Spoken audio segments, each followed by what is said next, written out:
Hey guys, it's here bringing you another video. Welcome back to Challenger Spectate. So today we're watching, I believe, a roughly top 5 Challenger on EU West. We're watching specifically Viego, and we're kind of here to ask a question because I don't know about you guys, but I see a lot less Viego now. So the question is Viego balanced? I'm going to answer it straight away. The answer is no, but is he at more of a reasonable state of being that isn't obnoxious? Because that's what a lot of time the new champions have become. They are obnoxious. They have so much more in their kit than old equivalents, that a lot of the time they just need to be nerfed down to the ground if Riot decide they're not removing aspects from their kit. So let's see how this game goes. I did select this game from memory. I did select it about half an hour ago, then I went away and then I've come back. I think the enemy team, someone on the enemy team doesn't do bad, and that kind of made me kind of go, I do think the enemy team has, again, Kobe is a name that I recognize, so potentially a pro or past pro, not really sure if they still play. They also got a Katarina with an odd name, to say the least. You know, Katarina is one of the champions that there are scripts for. I presume there's scripts for every single champion. I'm not fully versed in scripts, obviously. I've never literally ever looked into them. I don't see the point. Nice leashing range, by the way. Oh, that was absolutely lovely. But yeah, no, Katarina, I remember, does anybody remember there was this, it blew up on Reddit. I want to, God, it was a long time ago, probably at least 4 years ago, maybe 5 years ago by now. There was a Katarina, low rating Katarina player that was streaming on Twitch, but actively using scripts. And when they got called out, and they weren't even hiding them, by the way, it was on their stream, and they got called out by the people watching, not many, but they were going like, why are you scripting? And their excuse was, I know I'm bad at the game, so to give me enjoyment to get to higher rating, that's what gives me enjoyment, is like I gotta cheat, basically. And it was a really weird way to think about it, and I don't think anybody had actually heard that way of thinking before, and it was like, huh. So yeah, that was very weird, because I have since heard that mentality. Meanwhile, Viego's entering the jungle. Maybe look for a kill. Ooh, Sona. Don't think he'll have the damage. Again, look, not bad damage, though. Again, Viego is not an early game champion, but decent damage done. I have heard that, by the way, state of being a lot more in the Call of Duty world. When I was playing a lot of Warzone, a lot of hackers, again, you can't really call them hackers, a lot of scripters would basically say, oh, the only reason I'm doing it is because everyone's doing it, which they weren't, but to give me enjoyment of the game, I've got to do this. Again, it was just a lame excuse for not very good players, let's be honest. Nice, very good. It's going to be a bit sloppy, this, though. Ooh. Sona, she will end up probably dead. Very nice. Bit sloppy play. The misfortune was directly under the tower, if you notice, when she got tower aggro. I think she should have walked through it. But so far, Viego, he's not going for the power farming route. He's going for the gank heavy route. So if you notice the Rengar, which we obviously can see this, he is nearly double farm. So the Rengar is going for high farm rather than high gank. And that's just the nature of champions. Rengar is very obviously reliant on bushes, usually in the early game, or ganking in general. But then when he gets level 6, well, that takes away the need of always having a bush nearby. Where Viego can kind of gank anywhere he wants. You know, he is low range champion, but if he goes from the right angle at the right time, he can gank at the beginning of the game. And he's not an early game champion, but he can make it work. Especially if he has combined CC of a Nautilus or something like that. So one thing that I'm actually kind of noticing is, obviously he's not a mana champion. Again, not really sure why he has no resources. I think that it was a weird decision. By the way, look, is he going straight to a gank? This is quite a rare thing for challenger players to do. You know, a lot of people, when I got back into jungling a little while ago, the amount of, like, I'm not saying complete backseat, but it was kind of backseat of people going, no, Huz, you're doing it wrong. You need to do jungle clearing. You need to clear the camps at the time, then do your ganks. And then by the time your gank's done, the rotation of camps will come back up. It just goes to show you don't have to do that. You know, he is 20 farm down to the Rengar. He is top 5 challenger player. It's not his priority.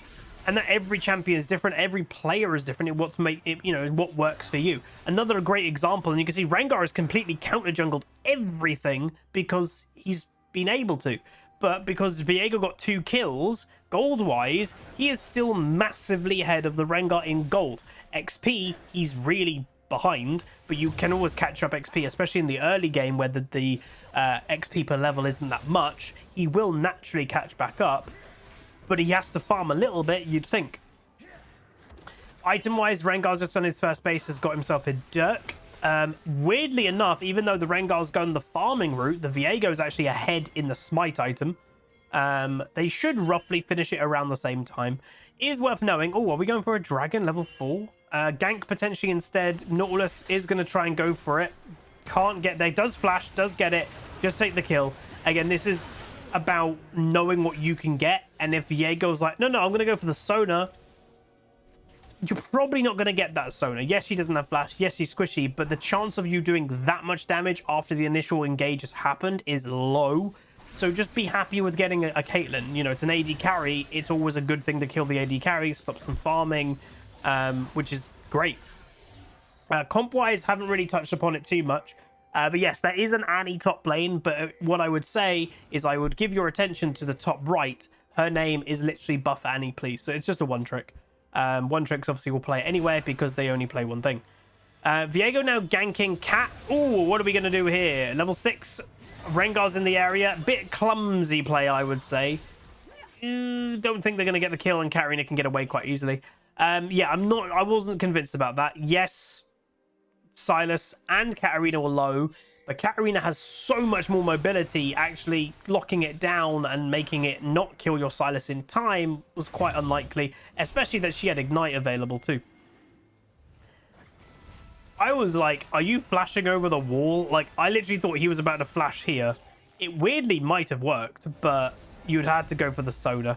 Gonna go back and buy is getting Sheen and the CDR item. Is it Kingle Gem? Yes, it is still. Again, they changed the item names so many times. You never know exactly what they're all called. Oh, excuse me. Tired. So, presumably, obviously, Divine Sundra is what Viego is going. The one thing I will say about this champion since like launch, basically, it is a bit weird that his build isn't decisive. In the fact that some people, you know, pro players and better players say usually Divine is better, but statistically, Kraken Slayer is better. It's a bit weird that pros and high rating players will still go Divine, even though statistically it's not as good. I think part and parcel of it is the absolute obscene burst damage a Viego has with Divine is so apparent that it does sometimes make the difference, especially in high rating where people aren't just standing still. You know, it is quite rare for someone just to stand still and let a Viego, who hasn't got the fastest auto attack, let him get Kraken Slayer, let him get Bork off. It's rare. Where you've got Divine, you can get burst off, no problem. I think that might have something to do with it, potentially. So Rift Herald is having a bit of a fight. The Fiora did think about maybe I should try and stop this, but weirdly, the Fiora actually isn't running Flash. Not running Flash, especially into a bit of a weird matchup against Annie. I do think Flash probably would have helped her a lot more than Ghost. I understand the principle of Ghost is to, hey, you know, look at this. If she no Flash, can't get away, Viego's going to ult, and she can't leave, she's dead. With Flash, if she had it available, she probably could have dodged the initial hook or the Tibbers. So I just find that a bit weird that, you know, I do know Ghost is strong, and I think the premise is if I get ahead of this Annie and enough that she isn't a threat to me, well, Ghost will get me more kills because I can then stay on top of her. Or, oh, okay, I get stunned by just her Q, not Tibbers, because, you know, you could dodge Tibbers, but if I get stunned by her Q, with Ghost, I can catch her back up. You probably wouldn't catch back up even with Flash if you get stunned with Q. Alright, so Dragon might be a thing for the enemy team. Silas face tanking a Katarina. CC, yeah, very nice by Nautilus. He is probably going to go down. Flash by Rengar. Misfortune, no mana at all. But the Rengar is looking for a bush. I think he went to the bush to see if he could jump over. Whoa, that was messy. Viego's in the area, though. Look how squishy that Sona is. Can you give the kill to Misfortune? Yes, he can. Very important, you know, to share some kills. I know in solo queue, the general premise is trust yourself, and that is true. But if ultimately your team has got 20 kills and you've got 20 kills on Viego, If you die once, the game's done. You know, that's the point. Is if your team's got 20 kills and you could have had all 20, well, maybe have 10 of them. You're still incredibly fed, and share the other 10 to your team. You're still gaining if you get an assist for all of them, but you're also bringing your team. You're trying to bring your team onto your level, and that's what you're seeing there. That Viego could have taken that Sona kill 100%, but was like, I'll give it to the Misfortune, and that was her first kill of the game. It's also a mental thing. You know, League of Legends is, and I think, you know, if you don't play the game or you're new, you probably won't experience it yet, but for those that have played for a long time, and hell, even not that long of a time, League is a very mentally draining game, and the little wins, and I'm going to be honest, like, I'm recording this with obviously the first week of having my puppy. It's weird the similarities that I can make with League of Legends and having a puppy for the first week of take the little wins. You know, is I'm struggling here all day, and I'm not sleeping at all, pretty much. But that she is sleeping a bit more in her crate. She's whining less. We are having day by day a little bit back of our lives. We're taking the little wins, and you know, the joy that is in between that she brings is amazing. And that's kind of with League. You know, you could be having a bad game, but you get that one kill, it instantly can flip you mentally, you know, and that's the thing that you should try to hold on to, is that was good. Or having a bad game, or your top lane is having a bad game, but they managed to turn around a kill or something, that was good. Every little win, and there's something that I need to do as well, I think most players do, is you need to really think about those more. Enemy team, again, Catawin, obviously not in mid lane right now, unsurprisingly. Went on the Annie, does kill the Annie. Tibbers is going to be angry though. Viego going to flash. They are going to focus the Katarina by the look of it. Her mobility is just obscene, and yes, she does get away. I will say she played that fairly well, but it was enabled because it's a Katarina. Kind of mad, isn't it? But it's just the nature, obviously, of some champions. So Viego's got his Divine. He's had it a while. He's got Ninja Tabby as his boots, and he's actually gone Executioner's Calling. So anti-heal still really sucks, but what Riot kind of have done in some ways is anti-heal items are actually quite cheap. So especially the AD one, like I think Garen's and stuff like that, they can rush the anti-heal item and it's not that bad. People were nearly rushing it, as like Heckrams are rushing it for their first item, Garen's are rushing it their first item. I don't think Riot wants that. Again, Riot, obviously, oh god, didn't mean to do that. Riot, as we know, doesn't really like anti-heal. Oh, good luck, Katarina's not mid lane again. But Annie, top lane Annie is coming in hot, and they do get a kill. Very nice. How to counter a Katarina? You roam as well, or you become the Katarina in Viego's way. So, bit of a weird play going on. 5 bot lane. Literally, it's 5v5. Fiora is even TP'd bot, so it's 5. Like again, Cat's dead, but it was, and Sona. It was basically 5 champions versus 5 champions in bot.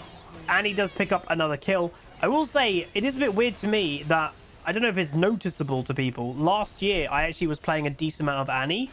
I really haven't played Annie this year, and I do think the tempo of the game is too fast for an Annie to be reliable. Maybe if you one-trick it or main it, you'll get the intricacy a little bit more, but obviously I don't do that. I just feel that she can get a bit lost, and her scaling isn't up to the like a Victor standard or something like that, and he pretty much fulfills the exact same role as Annie if you think about it. He's just a lot more modern, a lot more powerful, and a little bit more skill expressive, which is never a bad thing. Generally, a champion with more skill expression has higher potential outplay, and higher chance for you to personally shine. So very nice there by Red Team. They kind of bait the Annie that she's basing. It kind of drops the guard of the enemy bot lane, and then boom, the Viego sweeps in for the gank on the Caitlyn, who did, I think, have flash at the time, but there's only so much you can do. If you get stunned into a Viego combo, you're dead. So is Viego balanced? I think he's better than he used to be, but he is still very strong. And ultimately, I think he is strong because he is a new champion. How could you make him balanced? I don't think you can. You know, that's the problem. I don't think a lot of the newer champions of the league, I don't think you can fundamentally make them completely fine. You know, Orianna them, if you will. Or people always say Orianna is the most balanced champion in league. Not sure if that is still true to this day. but that's what a lot of people say. Meanwhile, look at the Viego damage. Yes, he's very strong right now, but still, that's a lot of damage. He's 2v1 right now. If he had ultimate, he would have just got a double kill, let's be honest. Misfortune in the area, just walking into a Rengar. Rengar had nowhere to go. She does... Viego does get the kill on Rengar, and now that opens up Dragon again. Was Katarina bot lane? I think Katarina just got a tower. So I think she was in bot. Annie holding a stun for the Katarina, into the stun, into the Tibbers, into the burst, and there we go. Not bad by Annie, and it's actually... I don't know if anybody's noticed it. Annie's running Hextech belt, or whatever the hell, what's it called now? Rocket belt. For those that haven't been at the channel for a long time, I'm sure most people are familiar, obviously, with my Anivia. When damage was absolutely ridiculous and you can one-shot anything with any build practically, I actually started to do that item on Anivia, and it worked really well. Like, insanely well. People have said to me, meanwhile, again, unfortunately for Caitlyn, you just can't be there at the moment, I guess. Not with a strong Viego. Nice dive, though, by him. People have said to me, it's like, why don't you try that again? Seeing an Annie do it has weirdly made me want to maybe give it a go. So maybe I will. Katarina ulting. Not CC'd yet by the thingy. Good exhaust, though. Unfortunately, again, no Viego ultimate to finish them off. Does stop the Katarina play, though, which is always a good thing. And that will probably be that. Enemy team, I'd imagine, will be doing Rift Herald with Rengar. Oh, no, he's ulting mid. That probably is a dead Viego. Yes, it is. Katarina and Rengar finish him off. Rengar, sorry, Nautilus in trouble, is being patient. Really good patience by the Nautilus there for the blasting cone. He might still be dead. He's on the wrong side of where he wants to be. And because, you know, ooh. He is going to go down. That was actually smart by Katarina. She queued this on purpose to get the blade over here, and then Mr. Tibbers, and that would have allowed her to jump the wall when she normally cannot jump a wall. All right, can we do anything here? Annie does have Medjai's, by the way, has the stun into the burst. Not too, again, she had a brain cell doing that, but then, yeah, didn't think too much through. Again, apologies if I'm a bit sassy towards Cat. As you guys know, I'm not a big fan of the champion. And I'm obscenely tired. So it's a sassy combo. But yeah, Viego, he's doing well. The one thing I will say, and I will give this Viego, I would say Viego's peak of not feeling healthy. I never really felt you got out-skilled by one. And I never felt it mattered if he played good or bad. What I will say in this challenge spectate, I can tell this Viego is playing well. So... is that something to say? Is he is playing well, and he's been rewarded for playing well by being fed. And that's fine. I am fine with any champion getting fed if the player plays well. Again, that wasn't great. He just walks into a Katarina who can just do anything she wants, and they do end up dying quite badly there, has to be said. Well played to the enemy team. Sona didn't even use her ultimate if she did have an angle, or it wasn't up at the right time. And that is going to be a dead. 3 dead for 1. Cat goes down in the end. Again, for not a very strong Cat, she's doing a lot of damage. Unfortunately, Annie wasn't in the area for Tibbers, but she will be here. She doesn't ultimately have the full burst that she needs, though, and now she's in trouble. And that's the problem with Annie, is she's a burst champion that it does weirdly feel her burst runs out. You know, that Rengar is not tank Rengar. He hasn't gone some... I've even seen Rengars go shield bow, but he hasn't got that. He is Assassin Rengar, and he just fobbed off the damage, and he's back up to full health. You know, over here we can see he's back up to full health. In that, just engage, he got him to about half health. He then Ferocity W'd, and he was fine. That's the problem with Annie. Which sucks, because she is a cool champion. You know, basic champions, there is a place for them in League. I do think they have to exist, because I have had that question before. It's like, do I think they're good for League? Yes. Basic champions do need to exist. Why? There's new players every single day in League of Legends. If you don't have basic champions, what are those new players going to play? Oh, misses the Q, but then does get the kill. Unfortunately for this Caitlyn, she's having a rough game, but because the Viego is hunting. And that's often what a lot of junglers will do, is they pick a target. And why is it effective to generally pick a target and stick with one target, at least in the early to mid game, is because you end up tilting that player. And then if you kill them once, you kill them twice, well, they're killable, clearly, But then the more you do it, the more they're even killable because you're getting further ahead, they're getting further behind, and they're also getting potentially a bit tilted. So it's an effective tool, you know, camping in the end of the day, camping an opponent, focusing an opponent, it works. All right, so Fiora does a really odd play. Very nice there. Katarina in the middle. Can the CC happen? Yes, it does.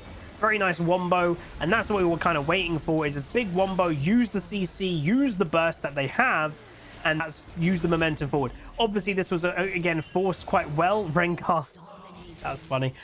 Forced quite well with the Rift Herald. Is going to get the charge and breaks one tower. Lovely.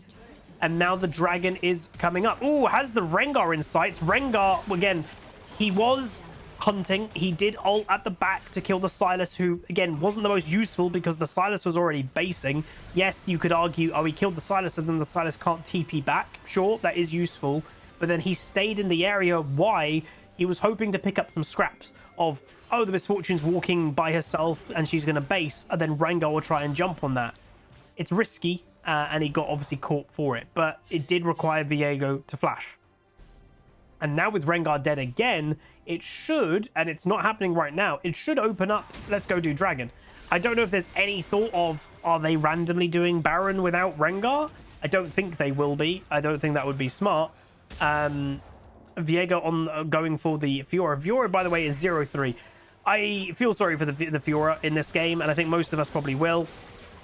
Laning against something like a Annie in top lane will be infuriating. How do I know this? For those that watch all the content, we played against a Varus recently as Darius. A lot of the comments were quite nice and kind of going, yeah, that's frustrating. There were some people defending it, but all I will say is if you don't play top, or you haven't experienced playing against a cheesy thing that doesn't really belong in top lane, of any lane, I would say top lane is the most infuriating to be against something cheesy like a Varus or like an Annie, because you do feel quite helpless. And that's not a fun feeling. Enemy team nearly got the Rengar, nearly got the Baron steal. He was about a 200 or so health out, but close.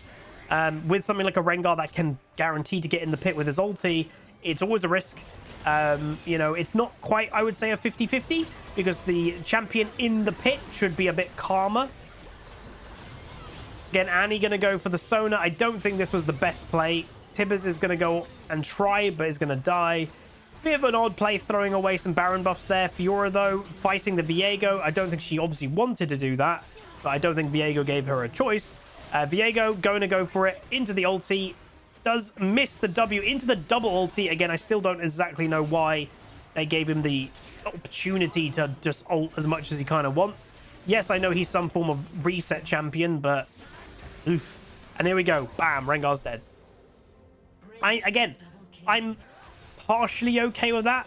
I do think that is still an obscene amount of damage, but the Rengar, again, the Rengar's not weak. The Rengar's still quite strong, but the Rengar is full assassin practically, so he is squishy.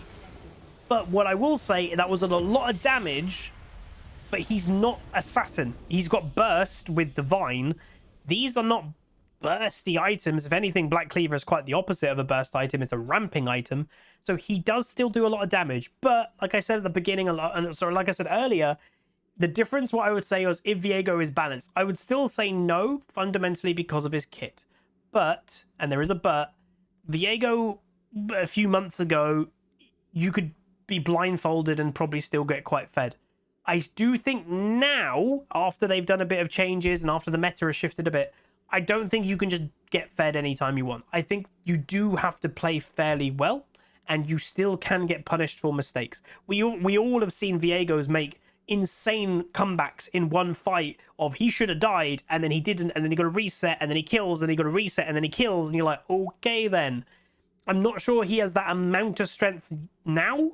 I think, you know, even in this game, he was incredibly fed, but did die a couple times.